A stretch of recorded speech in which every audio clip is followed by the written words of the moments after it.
সকাল কিংবা বিকেলের নাস্তায় বাচ্চাদেরকে সবজি দিয়ে এই মজাদার কেক রেসিপিটা করে দিতে পারেন। আর এটা কিন্তু খুবই সহজ, কারণ আপনার বাসায় যে কোনো সবজি আছে যেগুলো বাবুদেরকে ইজিলি দিতে পারেন, সেখান থেকে আপনি একটু একটু সবজি করে জাস্ট একটা ডিম ইউজ করে এটা রেডি করে দিতে পারেন। আমি কিন্তু এই কেকটা আমার প্রথমবার বাবুকে দিয়েছিলাম 7 মাসে, আর আমার বাবু মাসাল্লাহ তখনও মজা করে খেয়েছিল। তো আমি এখনও প্রায় ওকে বিভিন্ন সবজি দিয়ে এভাবে ঘুরিয়ে ফিরিয়ে ভ্যারাইটি করে বানিয়ে দিই কেকগুলো। তো আজকে আমি নিয়েছি গাজর, ব্রকলি। আমি এখানে এই ব্রকলিটা একটু ছোট ছোট করে সামান্য উপরের দিকটা নিয়ে নিয়েছি, আর নিচ্ছি গাজরটা গ্রেট করে। আর এগুলো যেহেতু কেক জাতীয়, তাই আপনি চেষ্টা করবেন গ্রেট করে নিতে। আর 7 মাসে আমি বাবুকে গ্রেট করে দিইনি, আমি হচ্ছে সবজিগুলো ব্লেন্ড করে ডিমের কুসুমটা দিয়ে একসাথে ব্লেন্ড করে দিয়ে দিয়েছিলাম। আর আমি এখানে শুধু কুসুমটা ইউজ করবো আজকে, সাদা অংশটা দিব না। আপনারা চাইলে পুরোটা ডিমও দিতে পারেন যদি এটা বেশি করে বানাতে চান। আমি শুধু কুসুম দিয়ে রেডি করতেছি। সাদা অংশটা আমার বাবুকে আমি পরবর্তীতে ভাতের সাথে হচ্ছে অন্য তরকারিতে দিয়ে খাইয়ে দিই। তো এখানে হচ্ছে আমি সবজিগুলো দিয়ে জাস্ট কুসুমটাও দিয়ে দিয়েছি।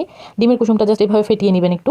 আর এখানে আমি সিলিকন কাপ ইউজ করি, আপনারা চাইলে হচ্ছে স্টিলের কিংবা হচ্ছে যে সিরামিকের বাটি এসব ইউজ করতে পারেন, সমস্যা নেই। তো অনেক আপুই জিজ্ঞাসা করে যে আপু চিজ কি দিতে পারবো বাবুকে। আসলে চিজ হচ্ছে যে বেবি চিজ যেগুলো সমস্যা না, ওগুলো দিতে পারেন। কিন্তু হচ্ছে যে চিজগুলো বড়রা খায় এগুলো 1 বছর প্লাস থেকে সামান্য করে দিতে পারেন। এখানে আমি সব কিছু দিয়ে মোটামুটি বসিয়ে দিয়েছি ভাপে। আমি কিন্তু এখানে চিজ ইউজ করেছি, আপনারা চাইলে এটা স্কিপ করতে পারেন। খেজুর ইউজ করতে পারেন, অন্য ফল, স্ট্রবেরি, আপেল কুচি, কলা এভাবে একটু ছোটো ছোটো করে উপরে দিয়ে দিলে এটা মজা হয়, ঠিক আছে। তো আমার কেকটা কিন্তু রেডি হয়ে গিয়েছে, 20 মিনিট রেখেছিলাম। মাশাআল্লাহ এটা কিন্তু খুবই মজা হয় খেতে, আমার বাবু পছন্দ করে।